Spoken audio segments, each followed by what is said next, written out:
Center for the Ethiopian Educational Information and Communication Technology presents Educational Satellite Television Programs.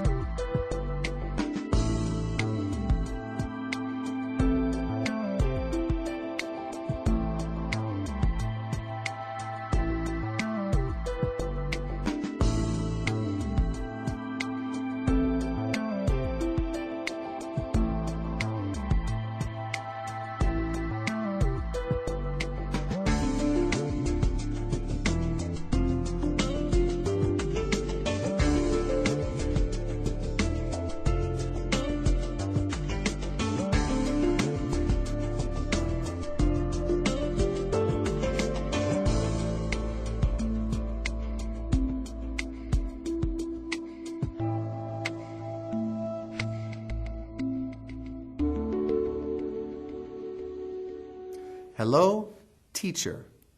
Hello, students. Welcome to today's lesson on the traditional applications of biotechnology. Our last lesson was the first in our unit on biotechnology. We defined the term biotechnology and we discussed its significance in both traditional and modern applications. We looked at common examples of biotechnology that we encounter every day. We also learned about the role that microorganisms play in developing biotechnology. In our lesson today, we are going to look at traditional applications of biotechnology. We are going to discuss how biotechnology has been used traditionally in the preparation of some of the foods we eat. Are you ready to begin, students? Traditionally, biotechnology has used yeast in many of its applications. Yeasts are fungi. They are single-celled organisms that are used in the production of certain foods and drinks. Each yeast cell has a nucleus, cytoplasm, and a membrane surrounded by a cell wall. Yeasts reproduce by asexual budding, which means a single yeast cell splits in two, forming a new yeast cell. 1 gram of yeast contains about 2 billion cells. Is that not amazing? Yeast will breathe or respire aerobically when they have plenty of oxygen. Aerobic means to live or occur in the presence of oxygen. Anaerobic means to live or occur without the presence of oxygen. When yeasts respire, they break down sugar to provide energy for cells. This reaction produces alcohol and carbon dioxide as waste products. Yeasts can also be useful when they respire anaerobically as well. Anaerobic means to live or occur without the presence of oxygen. When yeast cells break down sugar without the presence of oxygen, they produce ethanol, or what is commonly referred to as alcohol, as well as carbon dioxide. Let us review what we have learned so far. Students, can you please write down the definitions of aerobic and anaerobic? You may begin now. Students, let's get ready. Begin.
Time's up.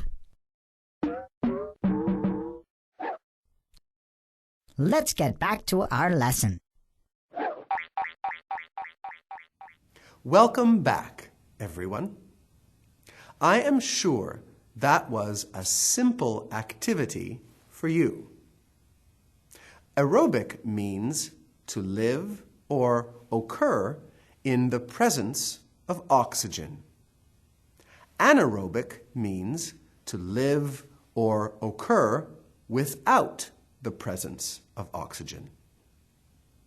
If this is what you wrote down, then great work. Let us carry on with the lesson. Aerobic respiration provides more energy than anaerobic respiration.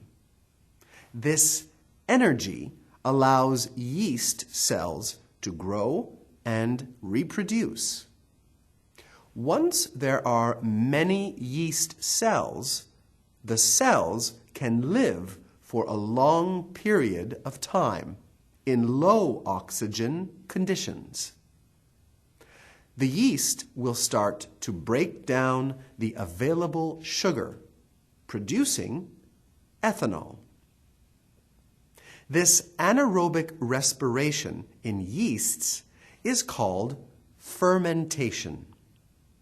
Students, can you think of some items that are produced using yeast? Share your ideas with the student sitting next to you. Students, let's get ready. Begin.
Time's up. Let's get back to our lesson. Hello again, everyone. I am sure you had some great ideas.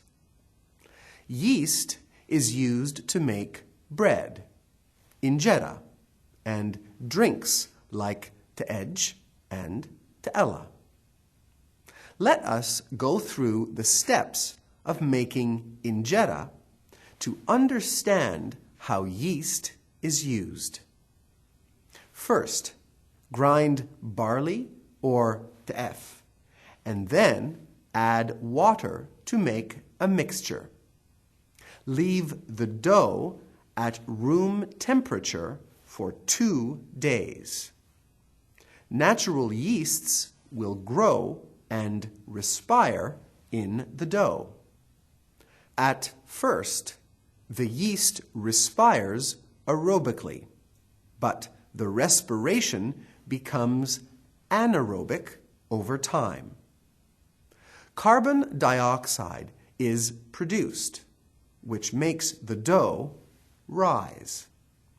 When the dough is cooked, The gas bubbles expand in the high temperature, giving the injera its texture. The yeast is killed during the cooking process. Bacteria are another type of microorganism that have been used in the traditional application of biotechnology. Bacteria are used to make irgo, or cheese. Let us go through the steps of making irgo to understand how bacteria are used. Irgo is formed by the reaction of bacteria with milk sugar or lactose. To begin, a starter culture is added to warm milk. A starter culture can be a small amount of yogurt that is already made. The milk must be warm for the bacteria to grow, reproduce, and ferment successfully. As the bacteria break down the lactose in milk, lactic acid is produced. Lactic acid gives yogurt its sharp, tangy taste. This is the process of lactic fermentation. Lactic fermentation produces bacteria that act to clot and solidify the milk into yogurt. The bacteria also help to prevent the growth of other bacteria that could spoil the milk. The process of making cheese and yogurt are very similar. The difference is in the type of bacteria added to the milk. Bacteria in cheese need to produce more lactic acid than is produced in yogurt. Also, enzymes are added to increase the separation of milk. Enzymes often come from the stomach of a calf or other young animals. We have covered quite a bit of material today. Students, I hope you are finding this lesson to be interesting. For our final activity, please explain the process of fermentation. Students, let's get ready. Begin.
Time's up. Let's get back to our lesson. Welcome back, students. I am sure you had no trouble with this activity. Fermentation is the process of converting sugars to acids, such as lactic acids, alcohols, and carbon dioxide using yeast, bacteria, or a combination of the two under anaerobic conditions. Did you write down the same answer? Great work today, students. This brings us to the end of our lesson. Today, we learned about traditional applications of biotechnology. We learned about the process of using yeasts and bacteria to make injera, bread, te'ela, te'edge, yogurt, and cheese. Until next time, thank you, teacher. Thank you, students.